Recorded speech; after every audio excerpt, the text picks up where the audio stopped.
Bismillah ar-Rahman ar-Rahim. This is going to be an open session, Q&A. Please go ahead and put your question, inshallah. I'll give you a few seconds as I'm setting up the live stream for other pages. And in the meantime, please feel free to go ahead and put your question. You can give it in, type it on YouTube or Facebook or wherever you're seeing that, inshallah, and I'll get to it. اللهم صل على سيدنا محمد وعلى آله وصحبه أجمعين.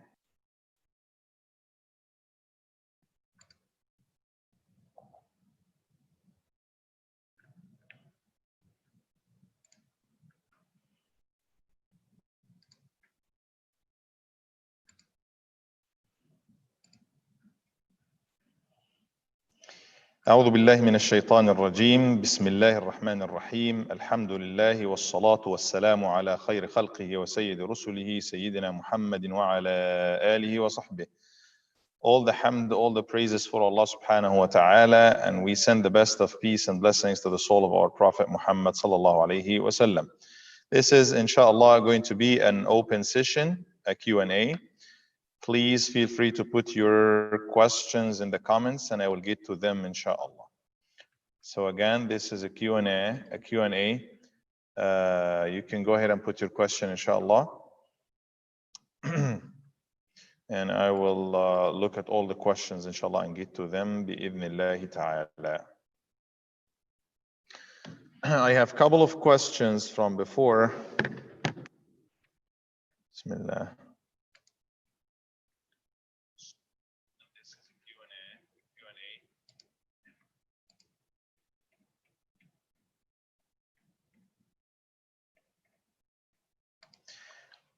All right. So I got a couple of questions in the past week or so until I get some comments or questions from your side, inshallah. Feel free to ask your questions. I'll answer if I can. I got a question regarding choosing the gender in the case of making the external, whatever the medical term for it is, if the couples are not capable of having a baby on the natural way, then they will have this kind of outside tube fertilizing kind of thing, whatever the name of this process is. The question is, if we have to do this process, can we choose at certain stage? It is possible to choose the gender, whether they want a boy or girl, a male or female. And the question came to me, can we choose? And this is actually a very problematic issue. It's a new issue. It's a new thing that wasn't there when the Quran was revealed, when the scholars were talking and looking at the ahkam, or I mean the incidents and circumstances. So obviously this is something modern. Issues like this, that we have to look into the texts that we have, the Quran that we have, the Shara or the Ahkam as we have them, and see how can we or what can we derive from those Ahkam. First of all, it's okay for the person to pray for Allah subhanahu wa ta'ala to give him a baby. It's okay to pray to give him a boy or girl. It's okay to choose, generally speaking, choose to pray for a boy or girl. All of that is natural, normal, no problem. But the minute that we will also, it's okay to use some natural and normal ways of that could be a factor in deciding about the gender of the baby. I am not an expert in that. Some people advise to eat certain stuff, spices or fruits or vegetable, whatever it is, at certain times. They might help one way or the other, or even the process of the intimacy itself happening at one specific time. It might help also. All of these natural ways should be okay. The question is about first of all, what's not okay. What's not okay is we are not supposed to opt out or choose, if we are normally capable as a couple of having a baby, we should not choose to have a baby not in the normal way, having this fertilization, taking this semen from the man and the egg from the woman, and making the fertilization externally outside for no reason, this is not acceptable. It is going against the nature for no reason. The issue is what if this fertilization, if that process is not happening naturally? Can we have that happening externally under the supervision of physicians and what have you? That's okay. That was ijtihad also for a lot of majami' fiqhiyya, a lot of scholars and assemblies of scholars. They said it's okay. But now we are taking it one more step. Can we choose the gender? And I guess it's not going to stop there. If the technology, if the medicine and the new technologies allow us to probably choose the color of the skin, the color of the hair, having that, making him or her tall or short, or choosing the color, that is going to be an endless, route to go. Some might look at it as it's okay to choose the gender of the baby as this process is happening externally. But I personally believe, and many scholars actually believe, that we should not do that. We should allow for it to happen normally and not select and choose, simply because if it is okay to choose the gender, the door is going to be open and it's not going to stop there. It is going to be way beyond that. In the future, some couples might choose or might opt out to choose the color of the skin, this and that will mount to change of the creation of Allah subhanahu wa ta'ala, or تغيير خلق الله تبارك وتعالى والله أعلم. So I advise this brother not to do it, because simply there's no need to do that. I don't see any questions coming. Please feel free to put your questions in the comments, and I will get to that inshallah. I got some kind, for me, I'm sorry, it's a kind of a funny question, but it's a valid question, where I think a sister was asking about the only food that she can find for her cat was, or her cat eats only canned food, and she could not find halal food in this case. Is it okay to feed the cat that kind of like chicken or whatever it is that's not halal? And that put a smile on my face, actually, no offense. When I read this question, it put a smile on my face. And the answer for that, first of all, the person was asking that, Jazakallah khair, this is a sign of that the person want to make sure that everything they do is halal, and what is the hukm, and what does Allah say about that. That's beautiful, that's good. But as far as halal and haram, that applies to us. It does not apply to the cats or the dogs or other animals. So it is halal 100% to get canned food for your cat that is not halal, because simply the taklif or the commandments and orders from Allah subhanahu wa ta'ala to do what's halal, what's haram, or not do what's haram, is for us, not for the animals. The cat can eat. Actually, the nature, the normal way is to leave them eat on their own. They will go hunt. Actually, I was with my cat the other day in the backyard, and she brought me a rat. She doesn't eat it, but I don't know, she's just practicing her natural way of doing it anyways. So it is, to answer this question is of whether we can feed the cats this kind of cans that might have some meat that's not halal. Yes, you can. Again, feel free to put your questions, inshallah, in the comments, and I will get to that bidnillahi tabaraka wa ta'ala. The next question was a very interesting question. What if somebody missed Salatul Dhuhr?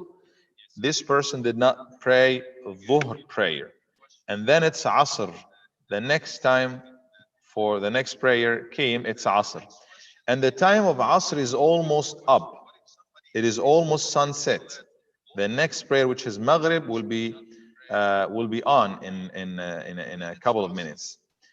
The time that you have remaining is barely enough to make Salatul Asr in time. But it's not going to be enough to make Dhuhr and Asr. The question is, which Salah to make in this case? Shall I start by follow the order of the missed prayers and pray Salatul Dhuhr and then Salatul Asr. But the problem in this case is Asr will be done outside of its time as well. Or I just pray Asr and I can pray Dhuhr.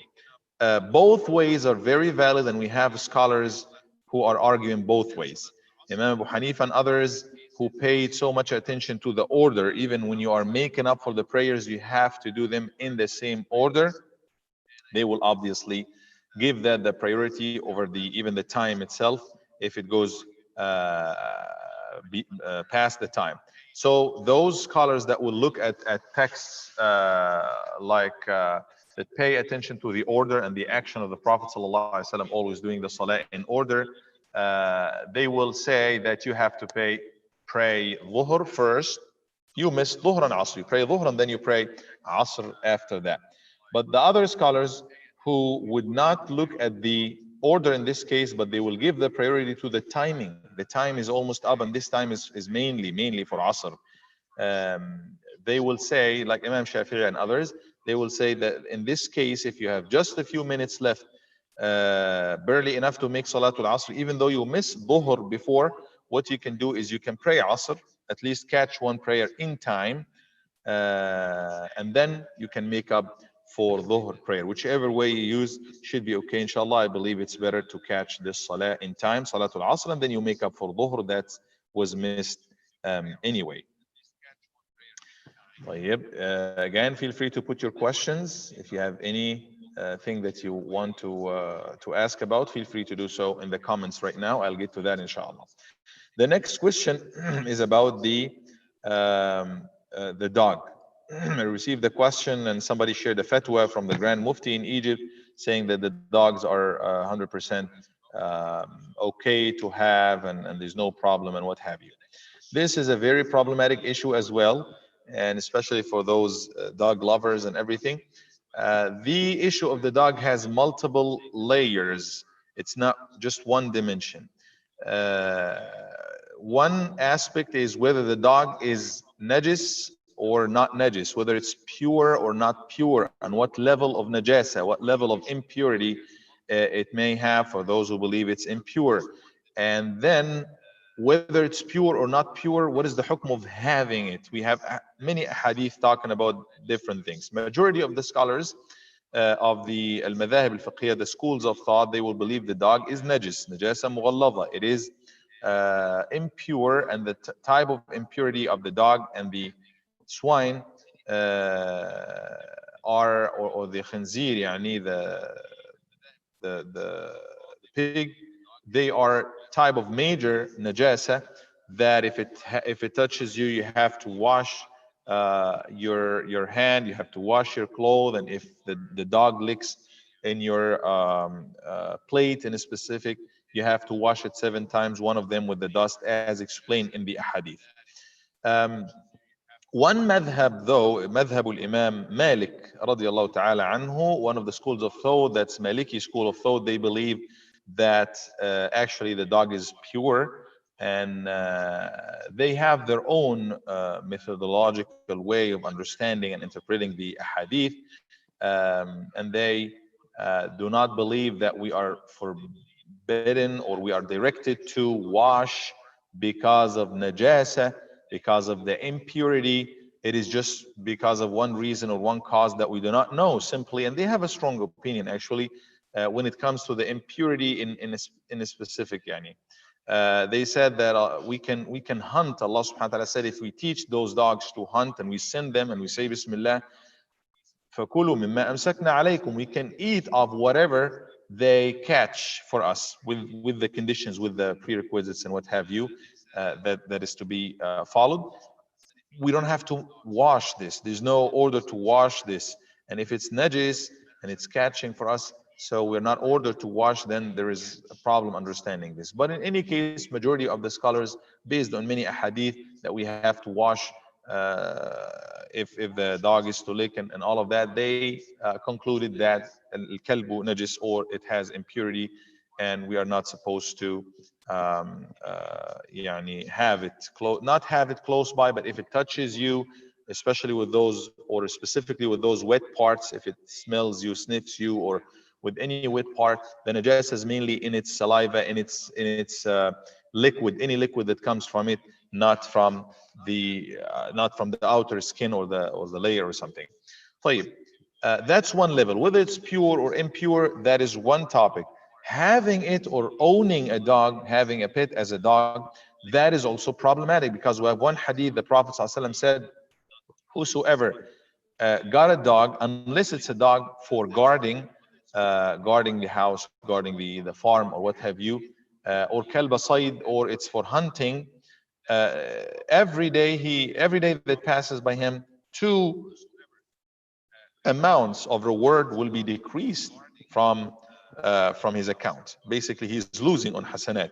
Why is that? We do not know. It's just a authentic hadith from the Prophet ﷺ directing us to not have the dog for no reason other than those valid reasons.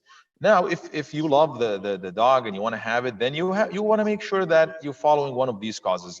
Get it mainly because you want some kind of guard dog and it works. I've seen many cases of somebody who runs and they go into the track that's going into the forest or something. It's very good idea to have a dog with you in this case for protection or what have you.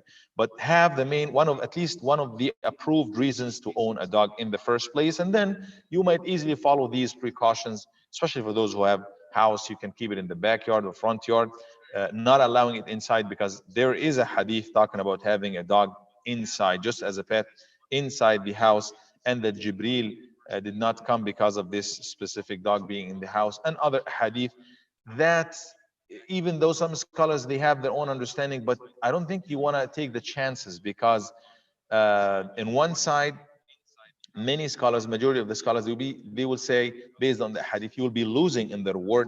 Angels will not come to the house, even if there is just a slight chance of this happening. I don't think you want to take the chance on that, but you still can keep all of these or take all of these into considerations and still have a dog, but you put them, have a dog house in the backyard or front yard, and have this main reason of having it uh,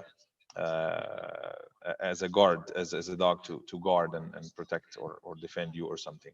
And that does not apply to all of these service dogs. If they are needed, that's a different level. All of that will be okay to use. Wallahu a'lam. طيب. Do we have any questions? Let me check the other pages. Can you pray Fajr before its time? We have this question. Pray Fajr before its time if you travel for work. There is no way you can pray Fajr before its time, Mulay Lemerini. That is not possible. The only exception for prayers to be done not at their normal times during travel is going to be Dhuhr and Asr. Pay attention to this. Dhuhr, Asr, Maghrib and Isha. Dhuhr and Asr, Maghrib and Isha. Dhuhr and Asr can be done together at the time of either one of them. At the time of Dhuhr, so in this case, you will be praying Asr in advance with the Dhuhr. Or the other way around. You delay Dhuhr to pray with Asr at the time of Asr. That's okay. And both of these times is actually time for both of them. Maghrib and Isha, you can do the same thing. Isha with Maghrib, or Maghrib with Isha in the time of Isha. Fajr it has to be done. It cannot be prayed 1 second or any even shorter than this before the time, and that is not even one scholar who said that or believe in that. So you wait until time of Fajr, and you have from Fajr all the way to sunrise if you want to do it in time. That is the time to pray Salatul Fajr. If you do not catch it in this time and you have your valid reasons, you still can make it up later on, qada, and Allah subhanahu wa ta'ala will not hold you accountable, or there's no sin on you as long as you try your best or you were not capable of doing it in time. But to answer your question, there's no prayer, no way you can pray Fajr before time. Wallahu a'lam. Again, feel free to put your question, inshallah tabarak wa ta'ala. I also got a question. What if someone, this is a little bit, a big one, if someone finds some kind of inclination towards towards his own gender, his own he feels some sexual or some kind of tendency towards their own kind, of a man towards a man, a woman towards a woman. What should we do in this case? And again, you will find a lot of arguments from some people regarding why did Allah punish the people of Lut? The people of Lut were punished. I heard that. That was kind of not scholarly at all. From some people who said no, they were punished for something else. Jazakallah khair wa iyyak, brother Mulay. If you have any other question, feel free to put it, inshallah. Some people might argue that Qawm Lut, or the people of Lut, they were punished because of some other thing. But it's clear in the Quran why they are punished. It's not mentioned once or twice. It's mentioned several times in the Quran, and you can go ahead and read the Quran itself, and you will find why exactly they were punished. أَتَأْتُونَ الْفَاحِشَةَ مَا سَبَقَكُم بِهَا مِنْ أَحَدٍ مِنَ الْعَالَمِينَ. Do you do this kind of indecency? Allah is saying about the people of Lut, which is homosexuality, that no one else ever before has committed. He said, أَتَأْتُونَ الذُّكْرَانَ مِنَ الْعَالَمِينَ. Do you have this relationship with the males? So many scholars, many ayat are talking about this same thing. So obviously it's clear in the Quran. There's no way you can believe whatever you want to believe, but that is, the text is clear. It's not my judgment, is not my text. It's Allah subhanahu wa ta'ala's Quran. Discussing this, what if somebody have this tendency? And again, we have to talk about these things out there. It's there, it's real, it's reality. And we see people around us, and we see what's happening. First of all, we have to differentiate between different things. This being, what is the hukm of that in Islam? What does Quran say about it? And then applying this in reality. What should we do, and how should we deal with people? But I'm just discussing now, if somebody feels that. If somebody feels that, it's exactly, first, it's sinful in Islam, very clear. One of the major sins in Islam. Because Allah subhanahu wa ta'ala, major sins are any sin that Allah subhanahu wa ta'ala promised or threatens huge punishment for it, or fire, or he sends a punishment in this dunya for it, or there is a prescribed punishment, one of the five prescribed punishments. So this is one of them. Actually, more than one level of these would apply to homosexuality. So it's sinful. It's sinful. According to the Quran, it is sinful. But now, what if somebody has this tendency? If somebody has this tendency, it is just like somebody having a tendency to have a bad relationship and an illegal, haram relationship with a woman. Or somebody has a tendency to take money that's not his, or somebody has a tendency to like wine or drinking wine or anything that's illegal. You have to resist it. You have to follow the ways to avoid this thing. The argument of this is freedom, this is my freedom. Well, it's my freedom to drink and drive. It's my freedom to in this case, you might say, yeah, he's going to cause harm to others, but it's my freedom. There's going to be so many other sins. In this way, there's not going to be any sin in this case, or most of the sins can be removed, because simply it's against the freedom. It's Allah subhanahu wa ta'ala who said, that's what you can do, that's what you cannot do. Taking the money of others, or taking advantage of others, or doing anything haram, that shouldn't be sinful in this case. But it is sinful, no question about that, drinking wine or doing these other things. That is the same thing. We have to resist it. We have to, do our best to avoid the circumstances, the people, the setups that makes it easy for us. Watching certain things that instigates and triggers us thinking like that, let's avoid it. You cannot just be around haram things or bad things, or an environment that calls you or invites you to do something, either this or anything else, invites you to do it, or attracts you, or lures you, and you keep going to the same setups and same circumstances and same and expecting to change. It's not going to happen. You have to do something about it. There might be some medications or some help that could be needed, and in some cases, maybe that person from inside is if the organs are there, is a female, and just, if the physicians, I'm not talking about just inclinations, I'm talking in this case about confirmed, the organs inside are female, everything, it's so clear to the physicians that this is a female, then they can switch that person to a female, or do the transgender in this case, if there is those, not just the choice, I choose to or I feel like. Choose to or feel like is not enough ground to do what you like, because a lot of people will choose to get your car, choose to have what you have, choose anything that's not right to do or not approved by Allah subhanahu wa ta'ala. So you should resist and you should do your best to avoid that. And if there is some solutions, some medical solutions, you have to seek those. And I was told, I always say that I was told by a friend or a brother who was a physician, that this used to be classified, homosexuality used to be classified as some kind of disorder until late 70s, according to him. And later on, it now is politicized, and it becomes a way of whether you're with us or against us, whether you belong to this party or that party. It shouldn't be like that. Now to the important, pay attention to that. For those who might agree or disagree, pay attention to this. How do we deal with somebody like this? Again, it's the same thing like we deal with any sinful person. All of us are sinners in the first place. No one is pure or free from sin. Everybody has their own struggles. Everybody has their own. We differentiate between the sin and the sinners, the action and the doer of this action.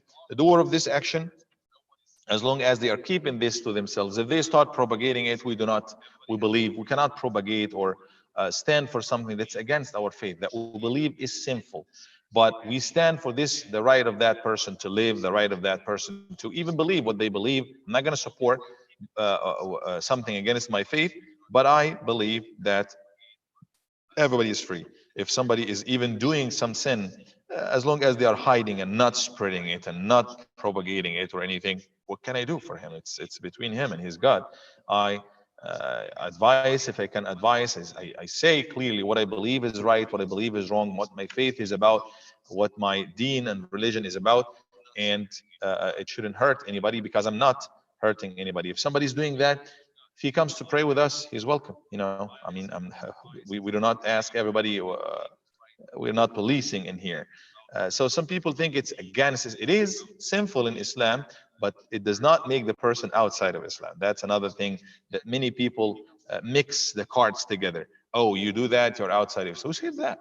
It is just like somebody who is drinking wine, alcohol, committing a major sin, but that does not take that person outside of Islam, as long as they do not believe it's halal. If the person gets to the level to say, no, I don't believe in this, what's in the Quran, this is actually legal, that is a problem. That is a big problem. Wallahu a'lam. Allah knows best. Another question: after Jum'ah prayer, you mentioned that some help is needed for the masjid. What was that exactly? Jazakallah khair, Brother Imran. We were looking to repaint the masjid, touch paint, and do some project here, painting the masjid. If you think you can help with that, or you can refer somebody who can help with that, please see the office manager, inshallah. That's what I was talking about.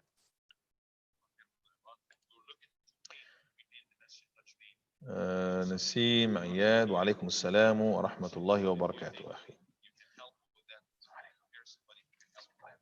Again, this is an open session, Q&A. If you have any question that I can answer, please feel free to put it, and I will get to it, inshallah.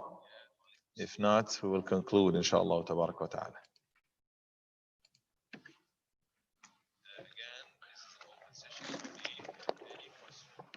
All right. So by this, inshallah, we come to the conclusion and end of this session. May Allah subhanahu wa ta'ala bless you. Jazakumullahu khairan. May Allah accept from all of us. Wallahu ta'ala a'lam. Wa sallallahu ala Sayyidina Muhammad wa ala alihi wa sahbihi ajma'in. Wassalamu alaikum wa rahmatullahi wa barakatuh.